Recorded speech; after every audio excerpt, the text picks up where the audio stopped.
This, the fainting light, enabled me to perceive, but the features of his face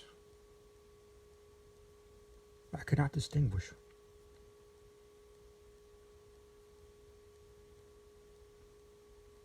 Upon my entering, he strode hurriedly up to me and, seizing me by the arm with a gesture of petulant impatience, whispered the words, "William Wilson," in my ear. I grew perfectly sober in an instant.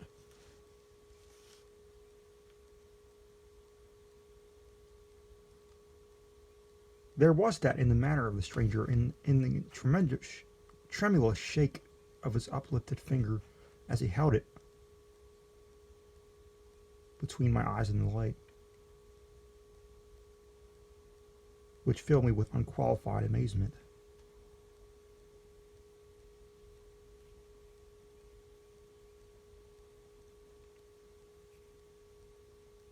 But it was not this which so violently had moved me. It was the pregnancy of solemn admonition in the singular low hissing utterance, and above all it was the character, the tone, the key of those few simple and familiar, yet whispered syllables, which came with 1,000 thronging memories of bygone days, and struck upon my soul with a shock of galvanic battery. Ere I could recover the use of my senses, he was gone. Although this event failed not of a vivid effect upon my disordered imagination, yet it was it as evanescent as vivid. For some weeks indeed I busied myself in earnest inquiry, or was wrapped in a cloud of morbid speculation. I did not pretend to disguise from my perception the identity of a singular individual who thus perseveringly interfered with my affairs and harassed me with his insinuated counsel. But who and what was this Wilson?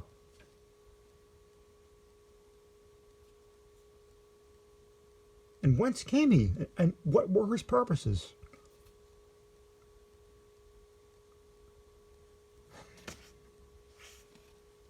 Upon neither of these points could I be satisfied, merely ascertaining in regard to him that a sudden accident in his family had caused his removal from Dr. Bransby's academy on the afternoon of the day in which I myself had eloped.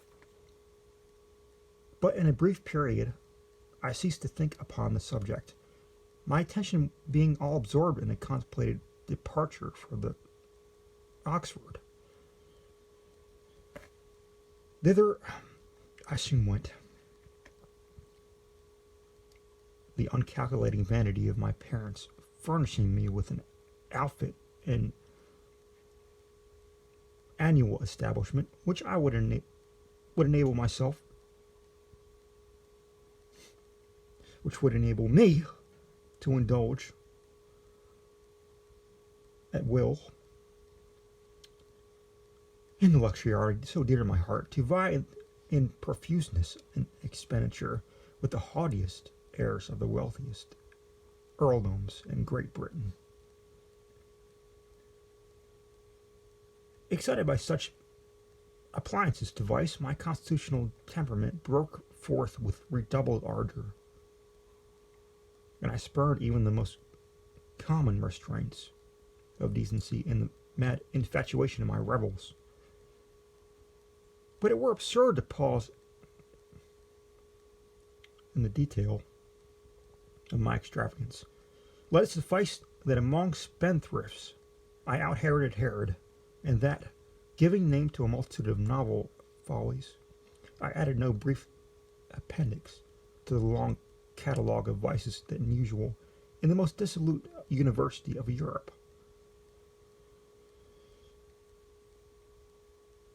It could hardly be credited, however, that I had even here so utterly fallen from the gentlemanly estate as to seek acquaintance with the vilest arts of the gambler by profession, and having become an adept in his despicable science, to practice it habitually as a means of increasing my already enormous income at the expense of the weak-minded among my fellow collegians.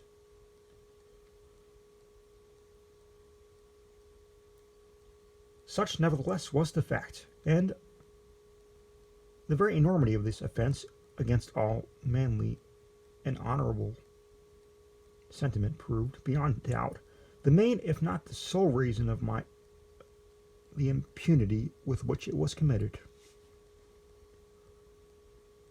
Who indeed among my most abandoned associates would not rather have disputed the clearest evidence of his senses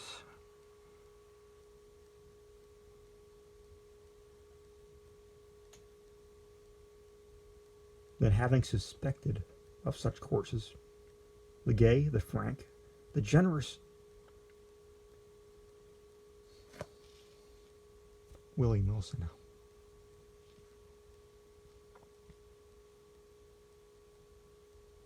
The noblest and most liberal commoner at Oxford.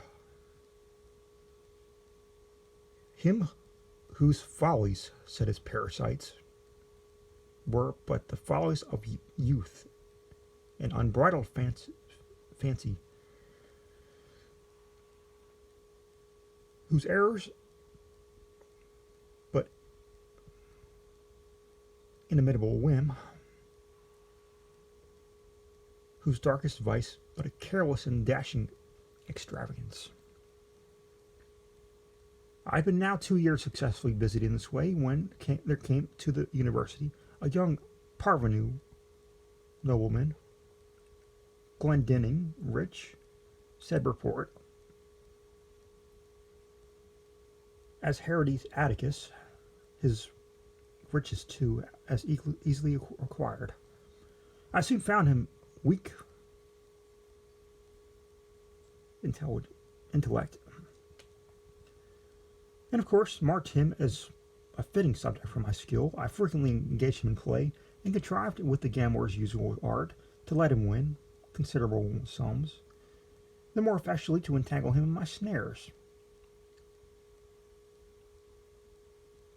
At length, my schemes being ripe, I met him with the full intention that this meeting should be final and decisive, at the chambers of a fellow commoner, Mr. Preston, equally intimate with both, but who, to do him justice, entertained not even the remote suspicion of my design.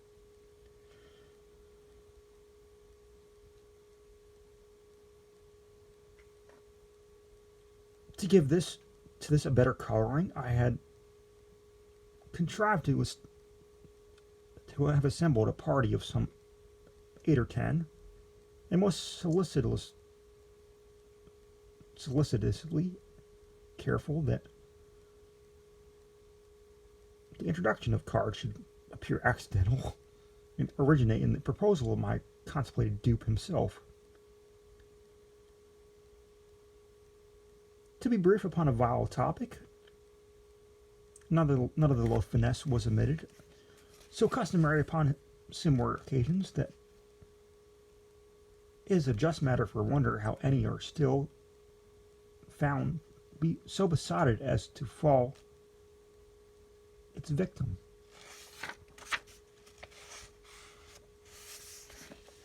We had protracted our sitting far into the night, and I had at length effected the maneuver of getting Glendinning as my sole antagonist. The game, too, was my favorite écarte.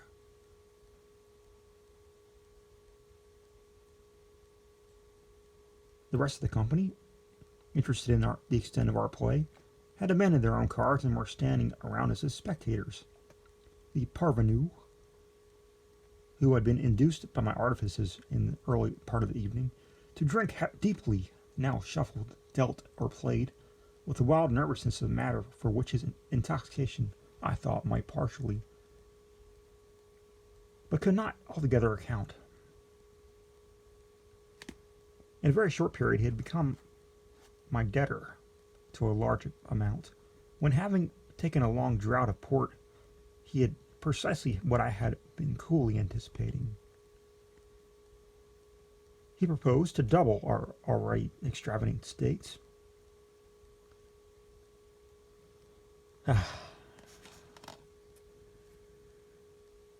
With a fainted show of reluctance, and not until after my repeated refusal had seduced him into some angry words which gave a color of pique to my compliance, did I finally comply.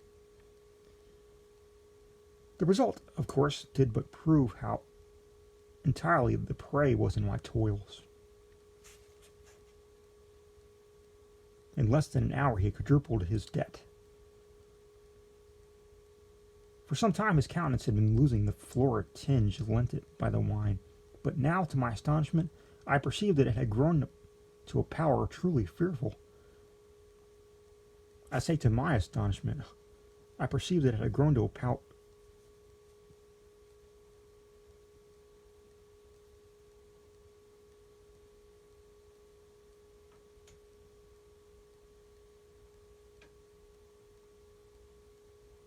I say to my astonishment. Glendinning had been represented to my eager inquirers as immeasurably wealthy, and the sums which he had as yet lost, although in themselves vast, could not, I supposed, very seriously annoy, much less so violently affect him. That he was overcome by the wine just swallowed was the idea which most readily presented itself, and rather with a view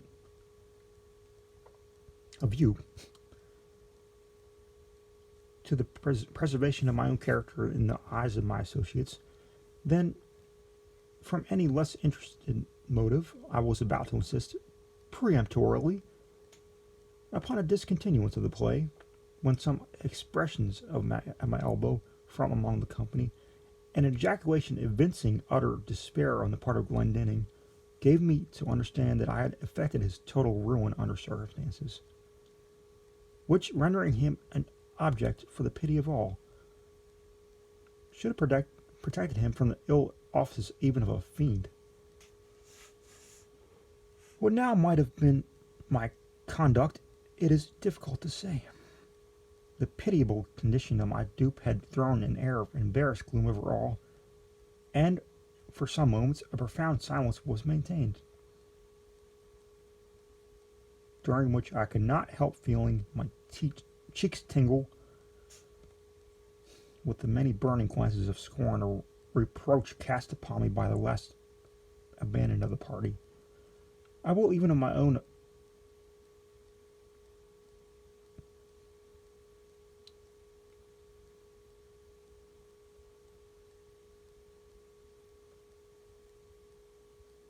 own that an intolerable weight of anxiety was but for a brief instant lifted from my bosom by a sudden and extraordinary interruption which ensued. The wide, heavy, folding doors of the apartment were all at once thrown open to their full extent, with a vigorous and rushing impetuosity that extinguished, as if by magic, every candle in the room. Their light, in dying, enabled us just to perceive that a stranger had entered, about my own height, and closely muffled in a cloak. The darkness, however, was now total, and we could only feel that he was standing in our midst. Before any one of us could recover from the extreme astonishment into which this rudeness had thrown all, we heard the voice of the intruder. "Gentlemen," he said in a low, distinct, and never to be forgotten whisper, which thrilled to the very marrow of my bones. "Gentlemen, I make an apology for this behavior, because in thus behaving I am fulfilling a duty. You are beyond doubt uniform of the true character of the person who has tonight won at écarté a large sum of money from Lord Glendinning. I will therefore put to you upon an expedition and decisive plan of obtaining this very necessary information. Please to examine at your leisure the inner linings of the cuff of his left sleeve and the several little pockets which may be found in the somewhat capacious pockets of his embroidered morning wrapper.